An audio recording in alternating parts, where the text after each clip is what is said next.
Tuition ബാച്ചിൽ ഒരു seat എപ്പോഴും ഒഴിഞ്ഞു കിടക്കും. ടീച്ചർ ആരെയും അവിടെ ഇരുത്താറില്ല. ഇന്നലെ ഞാൻ കാരണം ചോദിച്ചു. 6 മാസമായി ഞാൻ ഈ ബാച്ചിലുണ്ട്. പിന്നിലെ വരിയിലെ ആ ഒരു സീറ്റ് മാത്രം എപ്പോഴും ഒഴിഞ്ഞു കിടക്കും. ഞാൻ കരുതി ബെഞ്ച് കേടായതാവും. ഇന്നലെ ക്ലാസ് കഴിഞ്ഞ് ഞാൻ വൈകി ഇറങ്ങി. തിരിഞ്ഞു നോക്കിയപ്പോൾ ആ സീറ്റിൽ ഒരാൾ ഇരിക്കുന്നത് കണ്ടു. യൂണിഫോം ധരിച്ച ഒരു കുട്ടി. ഞാൻ ബാച്ചിലെ എല്ലാവരെയും അറിയാം. ഈ കുട്ടിയെ ഞാൻ ഒരിക്കലും കണ്ടിട്ടില്ല. ഞാൻ ഹായ് പറഞ്ഞു. ആ കുട്ടി തലയുയർത്തി എന്നെ നോക്കി, ഒന്നും മിണ്ടാതെ. പിന്നെ പതുക്കെ ചിരിച്ചു. ടീച്ചർ എന്നെ വിളിച്ചു. ആരോടാണ് സംസാരിക്കുന്നത്? ഞാൻ തിരിഞ്ഞു നോക്കിയപ്പോൾ സീറ്റ് വീണ്ടും ഒഴിഞ്ഞിരിക്കുന്നു.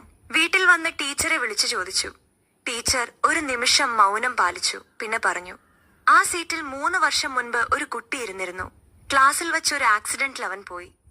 ഇന്ന് രാവിലെ ബാച്ചിലേക്ക് പോകുന്ന വഴി എന്റെ ബാഗിൽ ഒരു കുറിപ്പ് കണ്ടു. ഞാൻ എഴുതാത്തത്.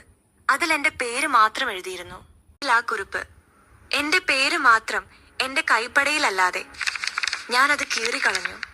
ക്ലാസ്സിൽ കയറിയപ്പോൾ ആ പിന്നിലെ സീറ്റ് ശൂന്യമായിരുന്നു, പതിവ് പോലെ.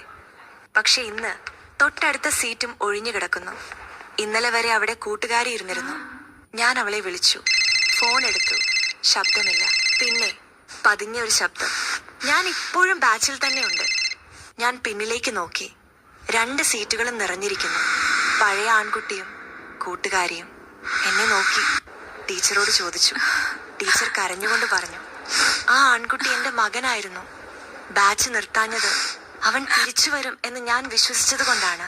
പക്ഷെ അവൻ ഒറ്റയ്ക്ക് വരില്ല എന്ന് ഇപ്പോൾ എനിക്ക് മനസ്സിലായി. അന്ന് രാത്രി ബാഗ് തുറന്നപ്പോൾ ഒരു കുറിപ്പ് കൂടി.